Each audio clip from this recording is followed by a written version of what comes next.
Iya. Oke, silakan masuk. Silakan duduk. Baik, terima kasih ya sudah datang ke ruangan konseling Ibu. Sebelumnya, Ibu ingin tahu nih, Ibu sedang berbicara dengan kakak siapa ya? Kenalkan, nama saya Dalia Putri, Bu. Kak Dalia Putri, enaknya Ibu panggil nama biasa kakak itu apa ya? Oh, kalau panggilan biasanya sih Bu, Lia. Oh, biasa dipanggil di rumah Kak Lia. Baik. Kak Lia, gimana perkembangannya di kelas? Apakah lancar atau ada kendala? Kalau di kelas sih Bu, syukurnya lancar-lancar saja, nggak ada kendala. Tetapi begini Bu, ada permasalahan mengenai diri saya sendiri. Jadi saya berniatan datang ke ruangan Ibu. Baik, berarti Kak Lia, kalau Ibu boleh tahu, apa sih tujuan Kak Lia datang ke ruang konseling Ibu? Begini Bu, saya bingung, kayak mau menanyakan solusi sama Ibu tentang permasalahan yang sedang saya alami Bu.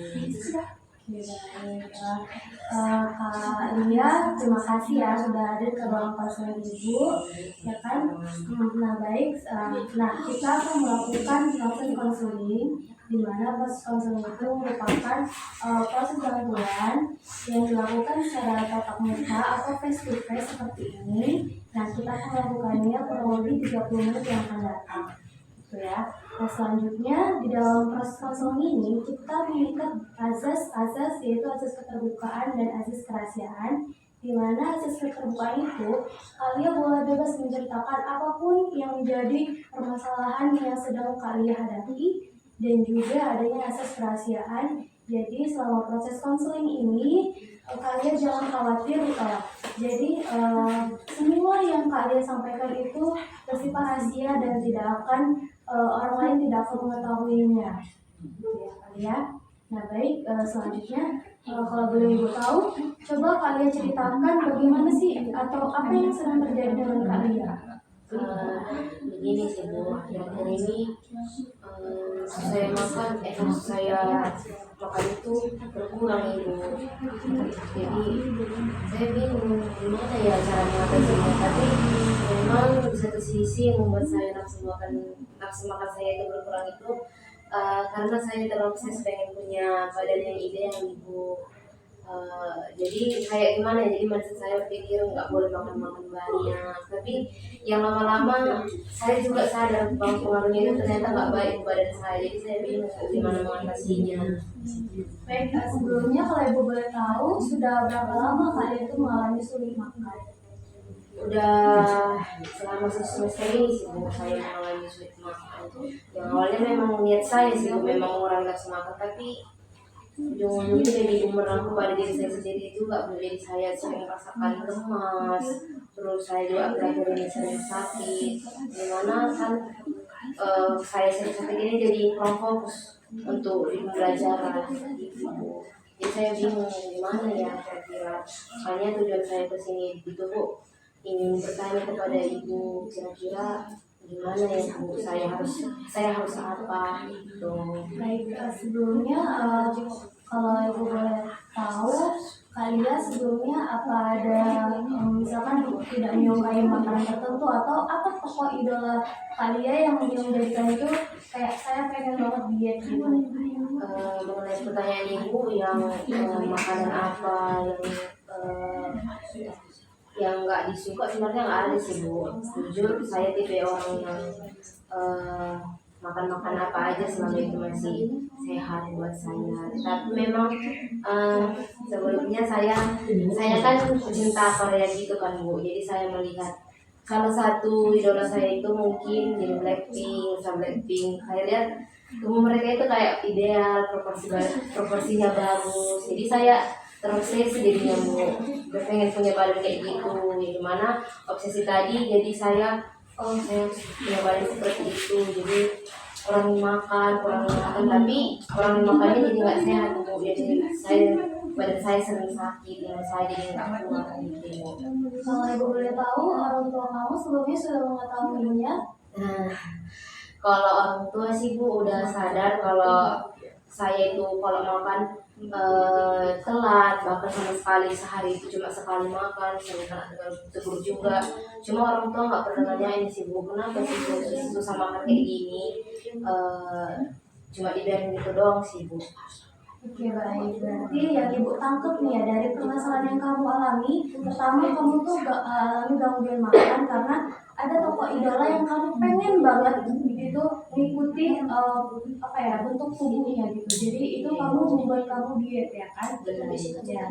Nah, terus juga Ibu melihat bahwa adanya orang tua kamu tidak tahu gitu bahwa kamu ternyata tuh sampai diet gitu karena untuk ikut seperti idola kamu. Nah jadi untuk itu ibu turut bersedih dan juga ikut merasakan apa yang kamu rasakan gitu kan. Kamu sulit makan karena kamu terlalu obsesi dengan idola kamu. Tapi saran dari ibu, kamu cobalah untuk tadi kamu tuh tidak nafsu makan gitu, sulit mengalami sulit kamu tadi sulit makan. Tapi kalau saran ibu, coba untuk kita nggak apa-apa untuk menyukai ataupun mengembangkan sesuatu artis Korea, tapi tidak menutup kemungkinan kita itu untuk menjadi atau mencintai diri kita sendiri gitu. Kita nggak apa-apa untuk ya aku sama idola sama dia, aku pengen seperti dia, tapi kita harus menerima diri kita juga. Kita tidak boleh terlalu saya pengen seperti dia dan saya jadi diet ekstrim sampai saya tuh kekurangan energi sampai buat saya sulit fokus ketika di sekolah. Nah itu tuh hal negatif yang datang ke kamu gitu. Jadi saran dari ibu, coba untuk mencintai diri sendiri. Gak apa-apa kita untuk mengidolakan sesuatu orang, gak apa-apa, nggak masalah. Tapi kita tetap kayak seperti ya kita tetap makan dengan teratur juga. Kita tuh tidak terlalu cenderungan terlalu fanatik terhadap sesuatu, apapun itu kita tuh tidak perlu berlebihan. Kita terima aja apa ada di diri kita, real self-nya kita seperti ini gitu, yang mungkin berisi, nggak apa-apa kok badannya berisi, nggak apa-apa kok badannya terlihat agak lebih gendut. Kita terima apa yang ada di diri kita. Terima kasih. Baik. Nah, dari ibu juga kamu perlu mendekatkan diri kepada orang tua. Hubungan interaksi itu harus di hubungan sosialisasi kamu dengan teman-teman kamu, dengan keluarga kamu itu harus diperkuat lagi untuk supaya mengurangi intensitas kamu terhadap kecenderungan untuk menyukai sesuatu secara berlebihan. Baik, ya. Baik Lia, sudah tidak terasa ya kasus konseling kita sudah hampir selesai. Ibu ingin bertanya kepada Lia, gimana sih perasaan Lia ketika menjalani kasus konseling ini?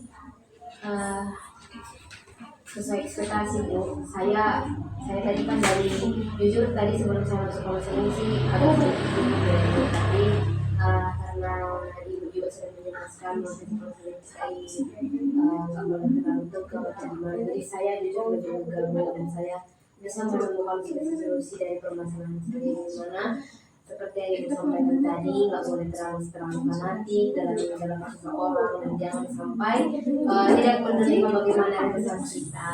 Jadi kedepannya Bu, mungkin saya akan mengurangi menonton K-pop atau gimana, kita mengidolakan tapi tahu batasan seperti itu ya Bu. Dan saya mungkin akan membangun hubungan yang lebih baik dengan orang tua saya supaya saya kedepannya kalau ada masalah-masalah yang mungkin sulit untuk saya tangani sendiri, saya bisa beralih tangan bercerita kepada orang tua terlebih dahulu seperti itu. Ya baik, tidak terasa ya dia sudah hampir berakhir sesi konseling kita pada hari ini. Ibu ucapkan terima kasih kepada Lia dan telah menyempatkan waktunya untuk hadir ke konseling Ibu. Terima kasih juga Ibu. Nah baik,